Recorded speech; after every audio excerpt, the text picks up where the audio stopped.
அனைவருக்கும் வணக்கம். இன்றைக்கி பாண்டியன் ஸ்டோர்ஸ் சீரியலில் என்ன ப்ரோமோ நடந்துச்சுன்னு பார்ப்போம். கோமதி வந்து பாண்டியன் கிட்டக்க என்னங்க அதுக்குள்ளேயும் தூங்க போகிறீங்களா அப்படிங்கிறாங்க. பின்ன தூங்க வேண்டாமா, சீக்கிரம் படுத்தா தானே காலையில் சீக்கிரம் எந்திரிக்க முடியும், கடைக்கெலாம் போக முடியும், கடையில் ஏகப்பட்ட வேலை இருக்குது நாளைக்கு அப்படிங்கிறாங்க. இல்லை கொஞ்சம் நேரம் கொஞ்சோண்டி பேசிகிட்டே நம்ம அதுக்கப்புறம் தூங்கலான்னு நினச்சேன் அப்படிங்கிறாங்க.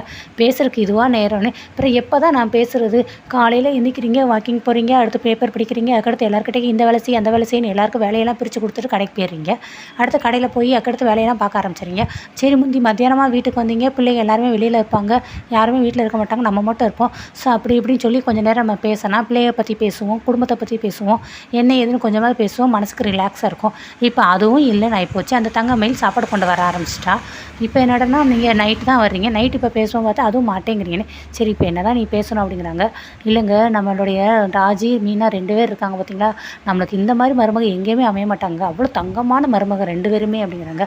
ஏன் மயிலுக்கு என்ன குறைச்சேன்னு. மயிலுக்கு என்ன குறைச்சி அதிலெல்லாம் ஆடுது, பார்க்குறதுக்கு அழகாகவும் இருக்குது அப்படிங்கிறாங்க. என்னடி நக்கலா, நான் தங்கமயிலை பற்றி பேசுகிறேன்னு. நான் அந்த தங்கமயில தான் சொல்கிறேன், தங்கமயில் என்ன அவளாட்டி தான் இருக்கா, என்ன தேவையில்லாமல் எல்லா வேலையும் நானே செய்கிறேன்னு இழுத்து போட்டுட்டு இருப்பா அப்படிங்கிறாங்க. இப்போ என்ன தான் உனக்கு பிரச்சனை அப்படிங்கிறாங்க. இல்லைங்க அந்த பிள்ளைங்க 2 பேரும் நம்ம வெளியிலேருந்து கூட்டிகிட்டு வந்ததுக்கு அதுக்கெலாம் வந்தது. தங்கமயில் வந்து நம்ம பார்த்து கல்யாணம் பண்ணி வச்ச பொண்ணு இல்லை, ஆனால் இவங்க 2 பேரை பாருங்களேன், நம்ம குடும்பத்துக்காக அனுசரித்து எல்லாத்தையும் அட்ஜஸ்ட் பண்ணி போகிறாங்க. அதனால் நம்மளும் அவங்களுக்காக ஒரு சில விஷயங்களை விட்டு கொடுத்து தானே போகணுங்க. நான் உங்களுக்கு சொல்கிறது புரியும் நினைக்கிறேன். ராஜி அவள் டியூஷன் எடுக்கணும் அப்படிங்கிறதுக்காக எவ்வளவோ போராடி எவ்வளவோ கஷ்டப்பட்டா, நீங்கள் கொஞ்ச நேரத்தில் அது வேண்டான்னு சொல்லிட்டீங்க அப்படிங்கிறாங்க. இப்போ இதுக்கு தேவையில்லாமல் இதெல்லாம் பேசிக்கிட்டு இருக்கேன்னு. தங்கமயிலெலாம் பாரு இவ்வளோ அழகாக பொறுப்பாக சாப்பாடெலாம் மத்தியானம் கொண்டுட்டு வருது அப்படிங்கிறாங்க. அதுதான் எனக்கு பிடிக்கவே இல்லை, தங்கமயில் சாப்பாடு கொண்டுட்டு வராது. எல்லாம் வீட்டுக்கு வருவீங்க சாப்பிட்றதுக்கு, அப்போ கொஞ்சம் நேரம் கழிச்சு பேசுவோம் அவங்க கூட. இப்போ அதுவும் இல்லாமல் ஆகிக்கிட்டா, சாப்பாடெலாம் கொண்டு போய் அங்கேயே கொண்டு வந்துடுறாங்க.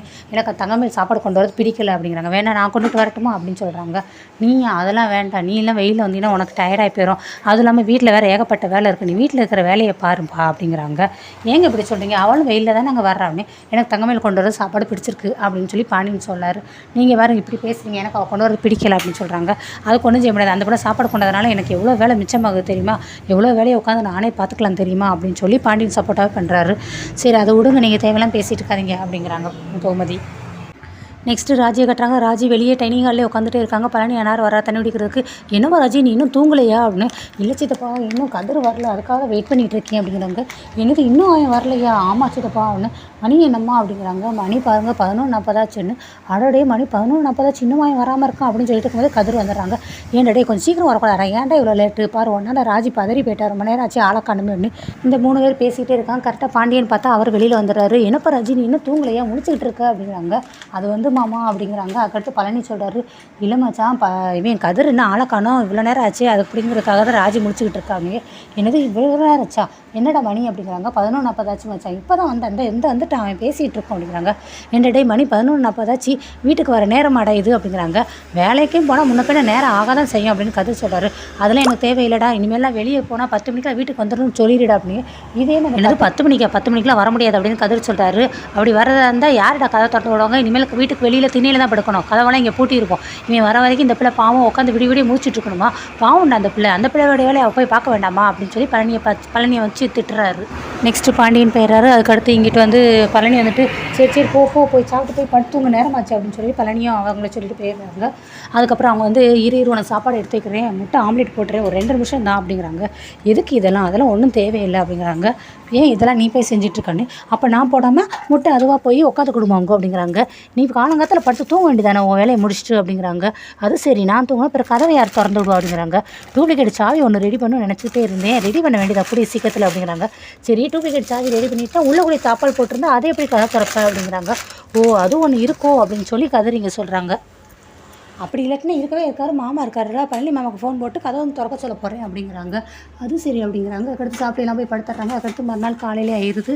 ஆனாலும் செந்தில் கதிர் 2 பேருமே வெளியில் வச்சு அந்த கடலைக்கட்டைக்கெலாம் எடுத்து சும்மா கையில் வந்து கட்டையை சுற்றிட்டு இருக்காங்க, எக்ஸசைஸ் மாதிரி பண்ணுறாங்க. அப்படியே உடம்பு கொஞ்சம் ஃபிட்டாக வைக்கணும்டா, ஜிம்முக்கெலாம் போகணுண்ணே, அப்படின்னா தான் உடம்பு நல்லா ஃபிட்டாக இருக்கும் அப்படின்னு கதை சொல்கிறாரு. போடா டே ஜிம்முக்கா, இங்கேருந்து நம்ம ஜிம்முக்கெலாம் போக முடியுமா, நான் இந்த 2 கடலைக்கட்டை வாங்குறதுக்கு என்ன பாடுபட்டேன் தெரியுமா, அதுக்கே கஷ்டப்பட்டு தான் வாங்கினேன், இதை டெய்லி இப்படி 4 தடவை 10 தடவை சுற்றுறாதே சரியாக போயிருண்டா. ஆனால் நம்மளுக்கு வந்து பொண்ணுங்களாம் ரொம்ப நல்ல பிள்ளைகடா, நம்ம என்ன செஞ்சாலும் அதை அனுசரித்து நம்ம குடும்பத்துக்கு ஏற்றாப்புல அனுசரித்து அட்ஜஸ்ட் பண்ணி போகிறாளுடா. ஆனால் இந்த விஷயம் அப்பாவுக்கு புரியவே மாட்டேங்குதுடா, அப்பா என்ன தான் செய்யனே தெரியல அப்படின்னு சொல்லி பேசிகிட்டு இருக்காங்க. கரெக்டாக ஆனார் பார்த்தா ராஜியோட அவங்க அண்ணன் வந்துடுறாரு. இவனை பாருடா இங்கே வந்து நின்றுக்கிட்டு இருக்கான், இவனுக்கெல்லாம் இதெல்லாம் ரொம்ப இது தான்டா நம்ம பண்ணுறோம் வச்சுக்கோ, அவன் நார்மலாக பேச மாட்டான், நல்லா நம்மளை வந்து ஏதோ ஒன்று சொல்லிகிட்டே இருப்பேன், இப்போ என்ன இவன் ரொம்ப நார்மலாக ஆகிட்டியானே அப்படின்னு சொல்லி கதிர்கிட்டக்க வந்து செந்தில் வந்து அவங்க ராஜியோட அவங்க அண்ணனை பற்றி பேசிகிட்டு இருக்காங்க. அதெல்லாம் அவர் அதெல்லாம் கேட்காம ஃபோன் பேசிகிட்டே வர்றாரு ராஜியோட அண்ணன்ட்டு. டேய் பார்க்குறதுக்கு பல்லி மாதிரி இருந்துக்கிட்டு நீலாம் இதெல்லாம் செஞ்சால் எப்படிறா, போட உன் வேலையை போய் பாருடா, ஆனால் நான் பார்த்தியா எப்படி ஜிம்முக்கு போயிட்டு உடம்பெல்லாம் எப்படி கட்டுக்கோப்பா எப்படி ஸ்ட்ராங்காக வச்சுருக்கேன் அப்படின்னு சொல்லி இந்த மாதிரி கற்றுக்கோடா, சும்மா வெறும் கட்டையை தூக்குனேன் அதை தூக்குனேன் இதை தூக்குனேன்ட்டு பள்ளி மாதிரி இருக்கிற உனக்கு எதுவும் செட் ஆகாதுடா அப்படின்ட்டு ஃபோனில் பேசிக்கிட்டேவும் கதிரை வந்து கலாய்க்கிறாரு. டேய் இவன் பாட ஓவராக எப்படி பேசுகிறேன் அவனு அப்படிங்கன்னு, நீ அமைதியாக இருடா என்னத்தையே பேசிட்டு போகிறான் அப்படிங்கிறாங்க. அடுத்து ஃபோன் பேசிட்டு போது ஹலோ டவர் கேட்கலடா இருடா என்னடா அப்படின்ட்டு உள்ளே வரேன்ட்டு உள்ளே போயிடுறாரு.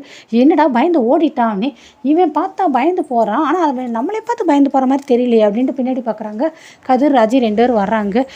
இன்னும் உங்களே பார்த்து பயந்து போகிற மாதிரி இருக்குன்னு, எங்களே பார்த்து அவன் எதுக்கு பயந்து போகிறான் அப்படின்னு சொல்லி மீனா கேட்குறாங்க. இல்லையே நீங்கள் இங்கே நின்று முறைச்சி பார்த்தீங்களே, நானும் பார்த்தேனே, நீங்கள் முறைக்கிறத பார்த்து தான் அவன் ராஜியோட அவங்க அண்ணன் வந்து உள்ளே போகிறானே அப்படின்னு சொல்லி கதிரும் கேட்குறாரு. அப்புறமா கதிர் சொல்கிறாங்க, ஒருவேளை அந்த கல் மேட்டராக இருக்குமோ அப்படின்ட்டு, ஒருவேளை சின்ன கல் போல நீ பெரிய கல்லை போட்டிருந்துருக்கணும் அப்படின்னு கதிர் வந்து ராஜியை பார்த்து கேட்கவும், ஆமாம் சின்ன கல்லை போட்டதுனால தான் இப்போ பயந்து ஓடுறான், பெரிய கல்லை எங்கே போட்டுருவாளோ அப்படின்ட்டு. கல் என்ன மேட்ரு அப்படின்னு சொல்லி மீனா கேட்குறாங்க. அது ஒரு மேட்ருக்கா வாங்கக்கா நான் சொல்கிறேன்னு செந்திலும் கேட்குறாங்க. என்னடா கல்லை போட்டேங்கிறா, சின்ன கல்லுங்கிறா பெரிய கல்லுங்கிறா, அது என்னடா அப்படின்னு சொல்லி செந்தில் இங்கே கதிர்கிட்ட கேட்குறாங்க. ஆமாண்ணே அது ஒரு விஷயம், எனக்கு ஃபுட்டு ஒன்று ஆர்டர் கொடுக்குறேங்கிற பேரில் என்னை இங்கேயும் எங்கேயுமா சொல்லி ரொம்ப அடைய விட்டுட்டே இருந்தேன் நான் ஒவ்வொரு பிளேஸாக சொல்லிவிட்டு.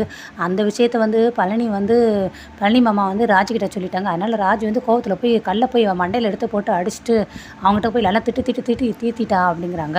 ஓ இந்த விஷயம் வேறு நடந்திருக்கான், இதெல்லாம் எப்போ நடந்துச்சு, இதெல்லாம் என்கிட்ட சொல்லவே இல்லை. அப்போ ராஜி உனக்காக அவங்க அண்ணங்கிட்டக்கே போய் சண்டை போய் போட்டிருக்கா. அதான்ட்ட சொல்கிறேன் ராஜி தங்கமான பிள்ளைன்னு, பரவாயில்ல உனக்கு ரொம்ப நல்ல பிள்ளையாக தான் அமைஞ்சிருக்கா, அந்த பிள்ளையை வச்சு நீ நல்லா வாழணுண்டா அப்படின்னு சொல்லி செந்தில் ரொம்ப பாராட்டிட்டு போயிடுறாரு. ஸோ இந்த விஷயத்துலேயும் கதிருக்கு அப்படியே லவ்ஸ் வந்து ஸ்டார்ட் ஆகிட்டு இருக்கு. ஸோ இது போன்ற சீன்களையும் நம்ம நாளைக்கு பார்ப்போம். மறக்காமல் நம்மளோட சேனலுக்கு சப்போர்ட் பண்ணுங்கள். தேங்க்யூ.